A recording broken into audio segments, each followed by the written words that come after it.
In Week 3 of the 2011 season, the Buffalo Bills hosted the mighty New England Patriots. The Bills were struggling to find a quarterback-coach combo that worked, and the Patriots, they were as loaded as ever. If this was still considered a rivalry, it had entered Ohio State-Michigan territory since the Patriots had won the last 15 matchups in a row, and this game in 2011 looked much of the same, as the Patriots jumped out to a 21-0 lead in the first half.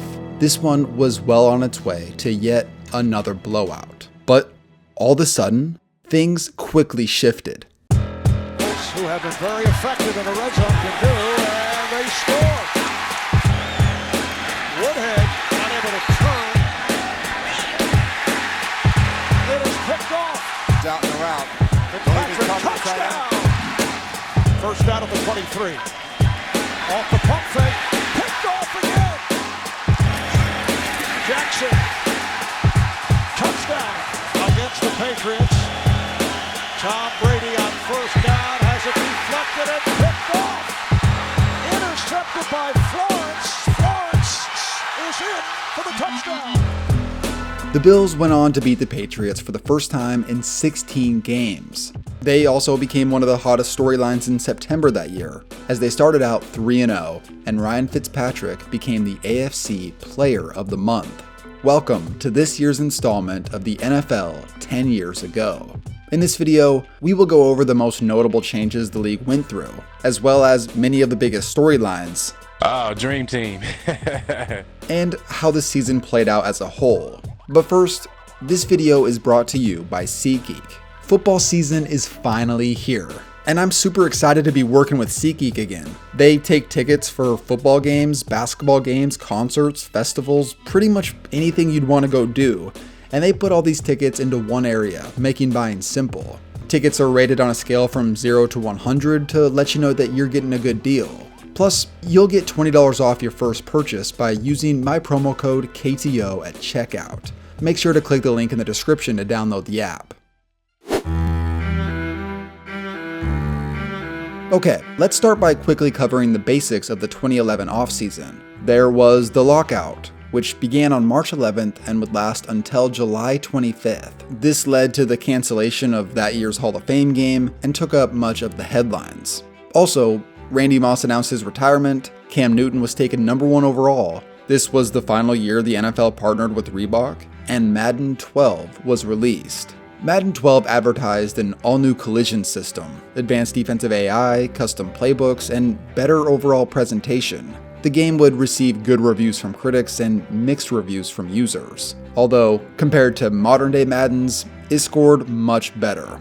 Some new rules that the league introduced included kickoffs being moved from the 30 to the 35, the Boise State rule, which made it so teams couldn't change their field color, and players launching to tackle was now banned. As far as important free agency moves, here were some of the most notable. The Titans' Vince Young signed with the Eagles, the Bills' Dante Whitner signed with the Niners, and the Chargers' Darren Sproles signed with the Saints. Then lastly, the biggest trades before the season were Greg Olsen to the Panthers, Albert Hainsworth and Chad Ochocinco to the Patriots, and Reggie Bush to the Dolphins. This was a good change for Bush, as he would go on to finally having his first 1,000-yard season rushing. Reggie Bush, touchdown!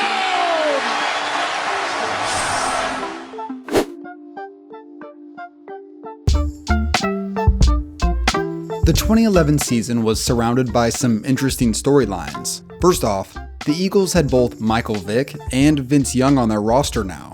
Vick was coming off his amazing bounce-back season in 2010, where he led the team to the playoffs, and Vince Young was looking for a fresh start. This famously got dubbed as the Dream Team by Vince Young. Was this the year that Philly finally makes a playoff run? Another quarterback that was featured in storylines was Josh Freeman, who had an excellent 2010 campaign. Could he continue to improve and lead the Bucs to the playoffs? Out in Indianapolis, there was a lot of confusion going on with Peyton Manning and his neck injury. After it was clear that he wouldn't be playing in 2011, questions loomed about his future with the Colts. Many thought that he might never play another snap in the NFL. Out in Cincinnati, after the team chose to draft Andy Dalton, Carson Palmer was upset and demanded a trade. The team had also gotten rid of Chad Ochocinco, so this was looking like a passing of the torch type of year for them. And of course, there was the Tebow hype. He had started 3 games in 2010, and despite being listed 3rd on the depth chart going into the season, all the talking heads continue to talk about him. When it came to the regular season preview, here were your pre-Week 1 power rankings. The Packers were geared up to repeat as Super Bowl champions. The Eagles held themselves in the top 3, and the Jets, with their stout defense and Mark Sanchez, were still a contender. The worst teams were predicted to be the Bengals, Bills, and Panthers. I'll keep up the power rankings as the season progresses. By Week 6, the Packers were already looking unbeatable. Surprisingly, the 49ers, Bills, and Lions had all been better than expected.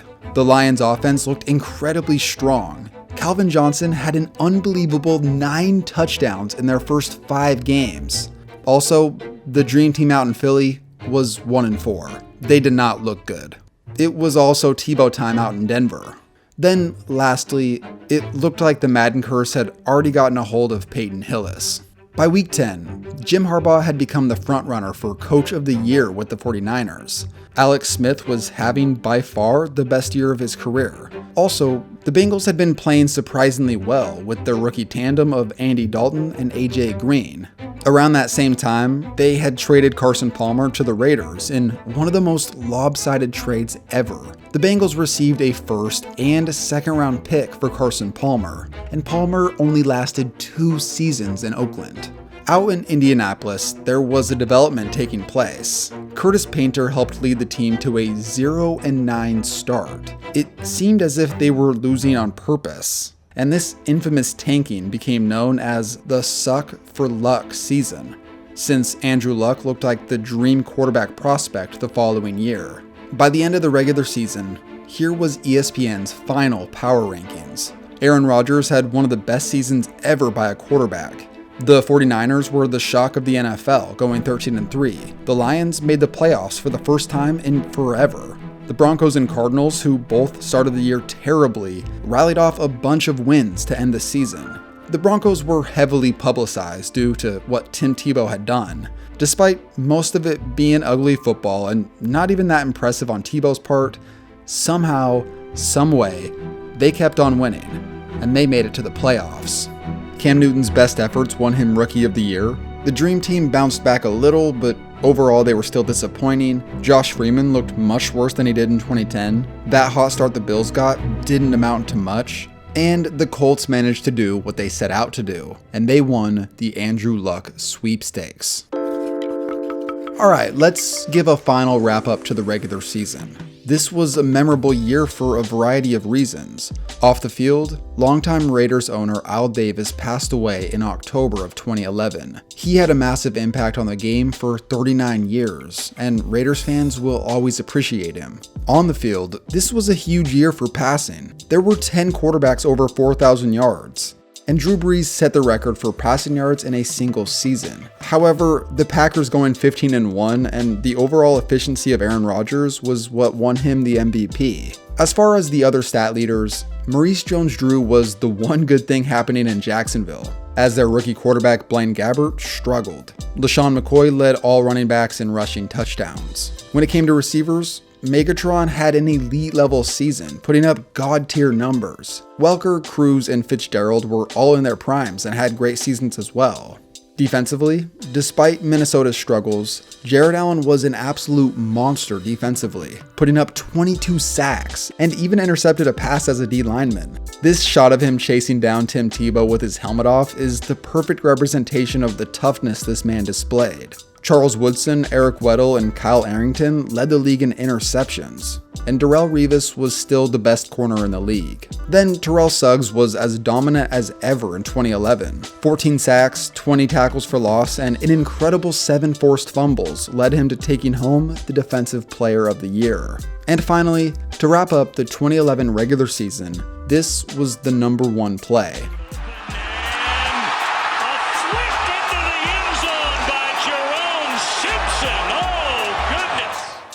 This was the top SportsCenter play for so long, they eventually had to retire it.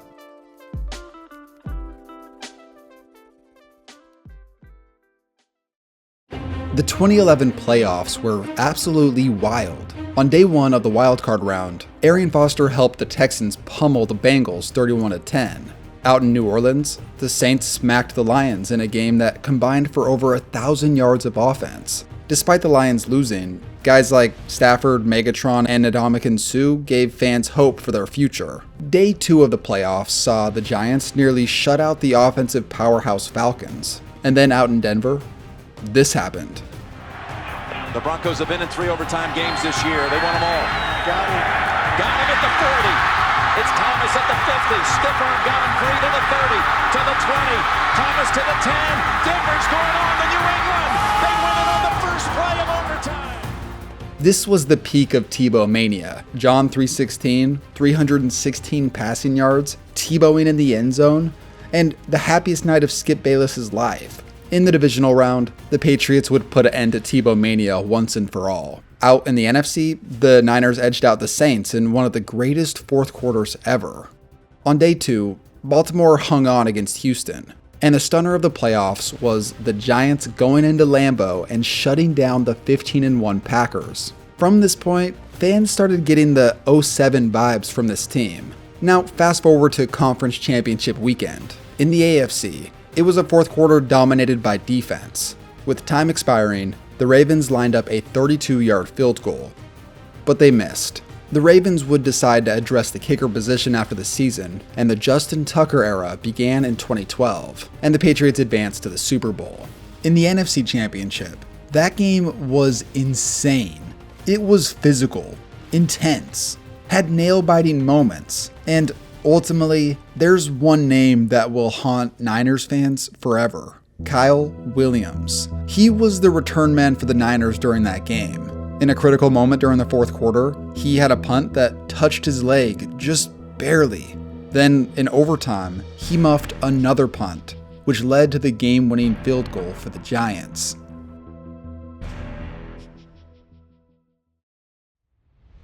Super Bowl 46.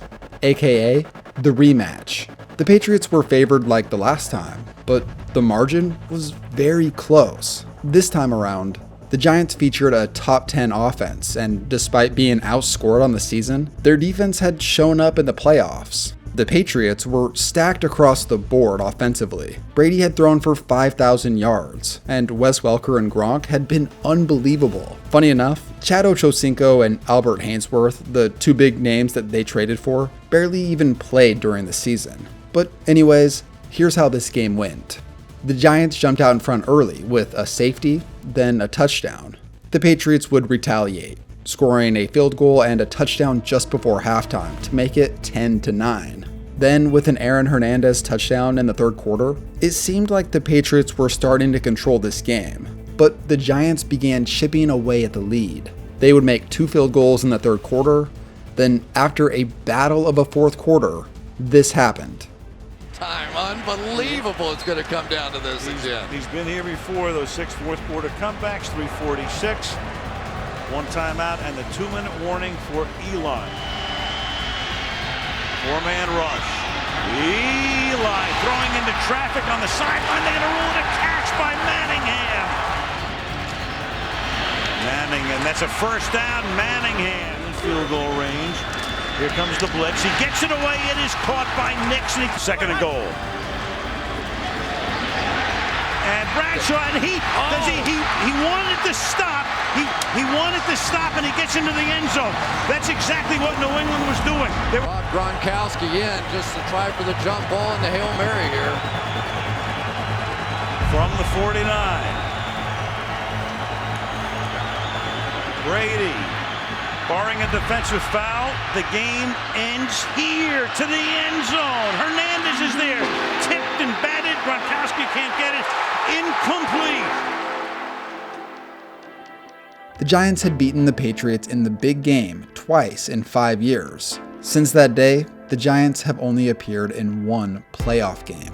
Overall, The 2011 season was a great one. It was a time in which you had explosive offense and tough physical defense in the playoffs. Pretty much everything that makes football great, we saw at some point during that year. To kick off.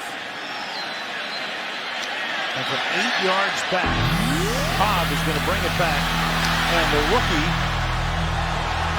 breaking tackles on his way into Saints territory.